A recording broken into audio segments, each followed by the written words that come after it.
PIA کے حوالے سے ایک بڑی خبر آئی ہے کہ یورپی یونین سول ایویشن کی ایک تنظیم ہے جنہوں نے PIA پہ پابندی ختم نہیں کی بلکہ پابندی جاری رکھتے ہوئے فیصلہ کیا ہے کہ PIA سمیت پاکستان کی کوئی بھی ایئر لائن یورپ کے کسی ملک میں پرواز نہیں لا سکتی۔ اس پابندی کی وجہ سے PIA کو کافی زیادہ نقصان ہو رہا ہے جو پچھلے 4 سالوں سے جاری ہے۔ ہم نے چند دن پہلے PIA کی ایک ویڈیو بنائی جس میں PIA کے کچھ سروسز کے متعلق ہم نے بڑے ہنستے مسکراتے ہوئے ذکر کیا کہ یار یہ جو PIA میں مچھر پھر رہے ہیں، PIA کی صفائی نہیں ہے، تو اس پہ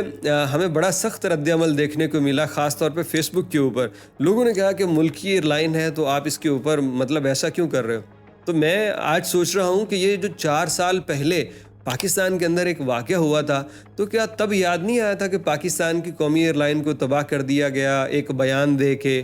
پائلٹس کو بے روزگار کر دیا گیا؟ آپ کو ذرا اس کی ہسٹری بتانا چاہتا ہوں۔ میں چاہتا ہوں کہ ماضی تھوڑی سی یاد رہے۔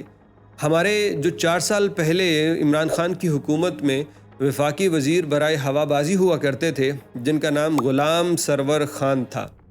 انہوں نے کراچی کے اندر PIA طیارے کے کریش ہو جانے کے بعد میڈیا اور پارلیمان میں اپنی سپیچ کے اندر یہ کہا کہ بہت سے پاکستانی پائلٹس کی تو ڈگریاں یا لائسنس ہی جعلی ہیں۔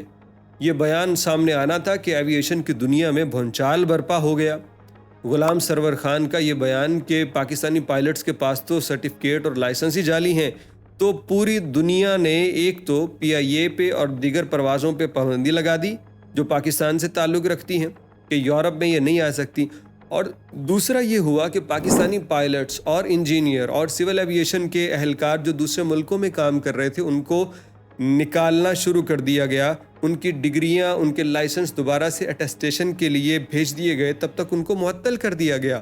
اس سلسلے میں ویتنام سول ایویشن بھی ہے، کویت میں بھی نکالا گیا، قطر ایئر ویز کے اندر کام کرنے والے لوگوں کو مشکل ہوئی، اور سعودی ایئر لائن میں کام کرنے والے لوگ بھی تھے، ایمریٹس کے اندر پاکستانی کام کرتے تھے، ہر جگہ پاکستانیوں کو بڑی مشکلات اور دقت پیش آئیں۔ اس کے بعد PIA پہ پابندی لگ گئی، کچھ انہوں نے مہلت مانگی، یورپی یونین نے کچھ مہلت ان کو دے دی، لیکن اب تک وہ پابندی برقرار ہے، صرف غلام سرور کے ایک بیان کی وجہ سے جو اس نے دیا تھا کہ PIA کے پائلٹس کے سرٹیفکیٹ ہی، لائسنس ہی جعلی ہیں۔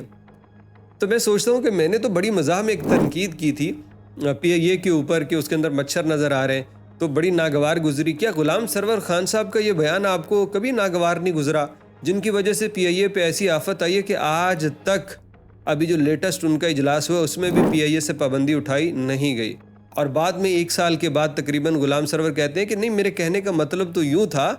کہ وہ ان کی ڈگری حاصل کرنے کا معاملہ مشکوک سا تھا، یعنی ان کے لائسنس جعلی نہیں ہے، جو تعلیم انہوں نے حاصل کی، جو تربیت لی، وہ معاملہ کچھ مشکوک تھا۔ اب انہوں نے بیان کو یکسر بدل دیا، اور یہاں بھی انہوں نے کوئی معذرت، کوئی کچھ نہیں کی۔ تو پاکستان میں یہی ہوتا ہے، میں اگر کسی کا پسندیدہ نہیں ہوں تو میں جو بات بھی کر رہا ہوں وہ رد ہے، لیکن اگر میں کسی کا پسندیدہ بن جاتا ہوں، یعنی سمجھ لیجئے میں کسی ایک دینی جماعت یا سیاسی جماعت کے حق میں بڑی ویڈیوز بناتا ہوں، تو اس کے سارے کرندے جو ہیں وہ میری ہر غلط بات کو بھی صحیح کہیں گے، اور میری ہر صحیح بات جو میں کرتا ہوں وہ میرے مخالف کو سنے گا، وہ کہے گا غلط ہے۔ تو یہ پاکستان کے اندر بڑا ٹرینڈ ہے، PIA ہو، کوئی اور ادارہ ہو، ہم نے کبھی ان کے لیے ہو کے نہیں سوچا، ہم شخصیات کو دیکھتے ہیں کہ اس ادارے کے متعلق بات کون کر رہا ہے، میرا اپنا ہے تو سچا ہے، کوئی پرایا ہے تو جھوٹا ہے۔ اسی وجہ سے شاید نہ ادارے بدلتے ہیں، نہ ہمارے حالات بدلتے ہیں، اور ہم اس دھینگا مشتی میں یوں ہی بغیر کسی مقصد کے لڑ رہے ہیں۔